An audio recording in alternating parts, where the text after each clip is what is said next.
নমস্কাৰ বন্ধু বান্ধৱীসকল, ক্ৰিয়াংশু ভাওনা মোৰ প্ৰিয় চেনেললৈ আপোনালোকক স্বাগতম জনাইছোঁ। আজি মই আহিছোঁ আমাৰ গাঁৱৰে দ্বিতীয়খন গাঁও হোজাইকান পথলিয়ালত 3 দিনীয়া কাৰ্যসূচীৰে অবিৰত ভাগৱত পাঠ হৈছিলে। আজি ভাগৱত পাঠৰ অন্তিম দিনা এখন ভাওনা আছে। ভাওনাখন হ'ল সুৰেন্দ্ৰৰ দৰ্পচূৰ্ণ শিৱ শিৱাংগৰ ৰণ। এয়া অলৰেডি সকলোৱে এয়া মেকআপ চলি আছে। ময়ো অকণমান অভিনয় কৰিছোঁ।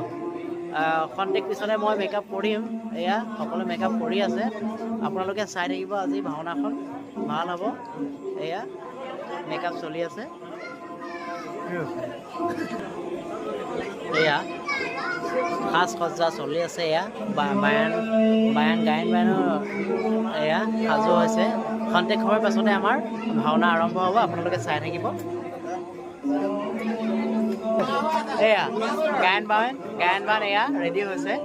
এয়া অলপ দেৰি পিছতে আমাৰ গায়ন বায়নৰ কাৰ্যসূচী আৰম্ভ হ'ব।